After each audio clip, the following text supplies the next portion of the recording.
ጽጌረዳ ልብ አንጠልጣይና እውነተኛ ታሪክ። አዘጋጅ ማኒ፣ አንባቢ ፉፉ አብዱ። በባለፈው ክፍል አባቷ ቀጥለው ንገረኝ እስቲ ምን መማር ነው የምትፈልገው?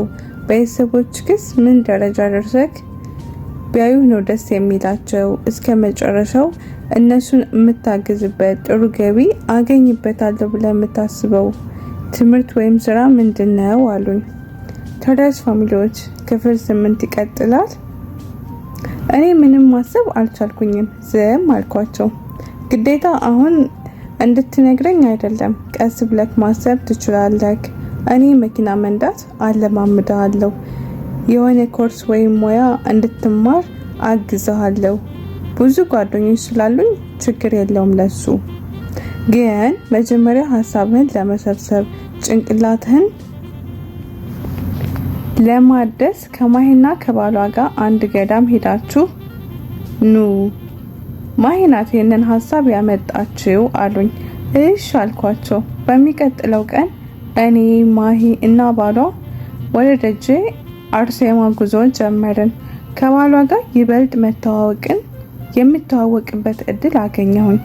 ደግሞ ደግ ሰው ለመሆን ይሞክራል፣ ግን እንደዛ አይደለም።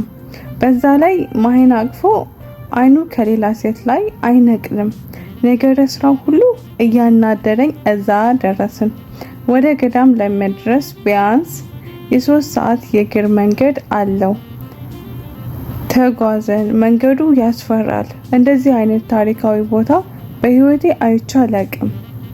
ገዳም ውስጥ ብዙ ሺዎች የሚቆጠሩ ተጸባዮች አሉ። አንዳንዶቹ በጣም ሀብታም የነበሩና ቤታቸውን መኪናቸውን ትተው ከበሽታቸው ለመዳን እዛ የሚኖሩ፣ ግማሾቹ ደግሞ ሰዎች ቀንተውባቸው መተት አሰርተውባቸው አሰናክለዋቸው ያስቀመጧቸው አሉ። እጅና እግራቸው በሰንሰለት የታሰሩ በቤተ ክርስቲያን እርዳታ እየተጸበሉ የሚኖሩ ጥቂት አይደሉም።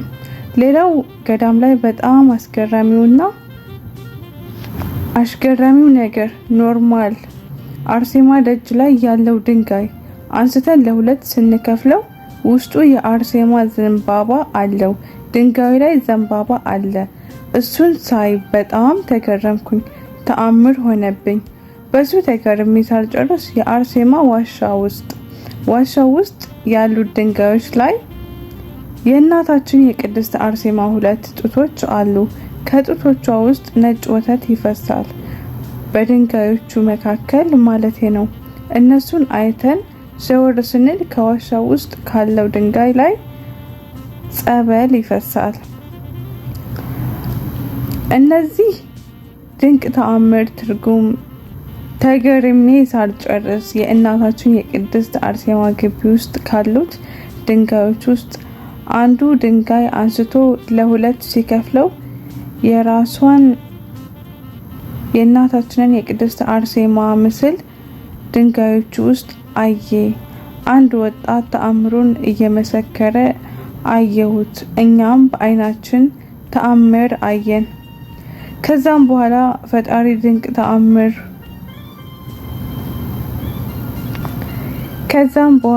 በፈጣሪ ድንቅ ተአምር ተገረምኩኝ። እኔ ብቻ ነኝ አዋቂ ብዬ እያሰብኩኝ እንደነበር አሰብኩኝ። ጉዟችን እጅግ ብዙ ነበር።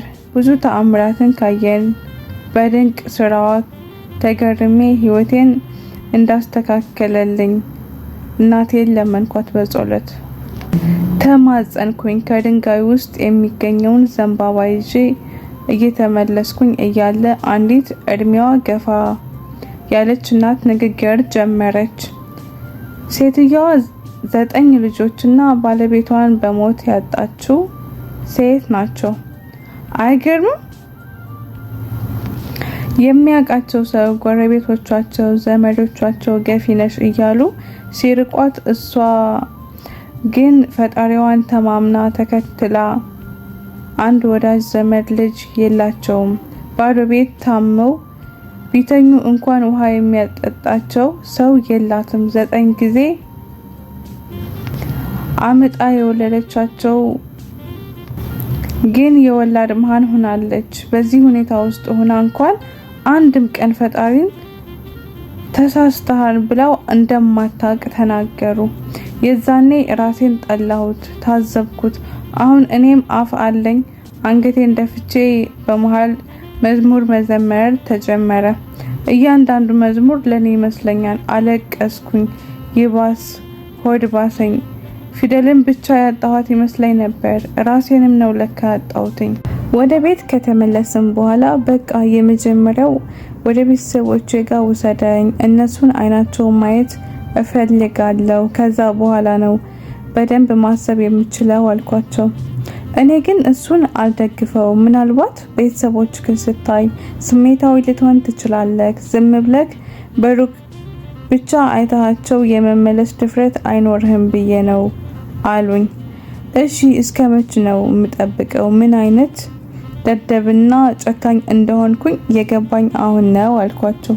ቢያንስ የጠወለገው ሰውነትህ ይስተካከል፣ የቦሰቀለው ፊትህ ወዝ ይኖረው። ከዛ በኋላ መሄድ ትችላለህ። መንጃ ፍቃድ ለማውጣት ማስረጃ ያስፈልጋል። እሱ ደግሞ የለህም። ግን እኔ አለማምዳለሁ። ቤተሰቦቹ ጋር ስትሄድ ለአንድ ቀንም ደስ እንዲላቸው እፈልጋለሁ አሉኝ። ተነስቼ አቀፍኳቸውና እርስዎን የሰጠኝ ፈጣሪ የተመሰገነ ይሁን፣ አመሰግናለሁ። ሰው እኔን ለማየት ሲጸየፈኝ ቤትህን ከፍተህ እጅህን ስለዘረጋልኝ በድጋሚ ጭምቅ አድርጌ አቀፍኳቸው። ከዛሬ ጀምሮ እርስዎ እንዳትለኝ፣ አባትህ ነኝ፣ ልጄ ነህ። በቃ አንተ ብለህ በእስማኤል ጥራኝ አሉኝ። ደስ ይለኛል አልኩኝ። እሺ እልዎታለሁ ማለቴ እልሃለሁ አልኩትና ተነስቼ ወደ ውጭ ወጣሁኝ። ቀጥታ ወደ ቤተ ክርስቲያን ሄድኩኝ። ራሴን አዳመጥኩኝ። ደጄ አርሴማ ድረስ ከመጣሁኝ በኋላ ሲጋራ የሚባል አጭሼ አላቅም። መኪና መለማመድ ጀመርኩኝ። ከአቶ እስማኤል ጋር አብረን ስራ መስራት ጀመርን። አልፎ አልፎ ደግሞ ከማሂ ሱቅ ማሳለፍ ጀመርን። ማሂ ነጋዴ ናት። በትርፍ ሰዓቷ ደግሞ በጣም ጎበዝ ጸሐፊ ናት። የሰዎቹን የህይወት ታሪክ ባገኘችው አጋጣሚ በሙሉ መስማት ትወዳለች። መኪና መንዳት ጥንቅቅ አድርጌ ቻልኩኝ፣ ግን ፍቃድ የለኝም ነበር። ሰውነቴ ከጠበቅኩት በላይ ወደፊት መመለስ ጀምሯል። ኧረ እንዳውም ሙሉ በሙሉ ተመልሷል ማለት እችላለሁ። አቶ እስማኤልን ጠራኋቸውና ቁጭ አድርጌ ያሉኝን ነገር በሙሉ ነገርኳቸው። አሁን ወደ ራስህ ከተመለስክ በኋላ የቤተሰብ ናፍቆት እየባሰብኝ ነው። የእናቴ ፊት በሄድኩበት ከፊቴ እየቀደመኝ አስቸገረኝ። ተረጋግቼ ስራ ከእናንተ ጋር ለመጀመር ግዴታ እነሱ ማየት አለብኝ አልኩት። እሺ አሉኝ። የሚቀጥለው እሁድ እንደምንሄድ ቃል ገባልኝ። ሳምንቱን በሙሉ በአይኔ እንቅልፍ ሳይዞር ቀረ።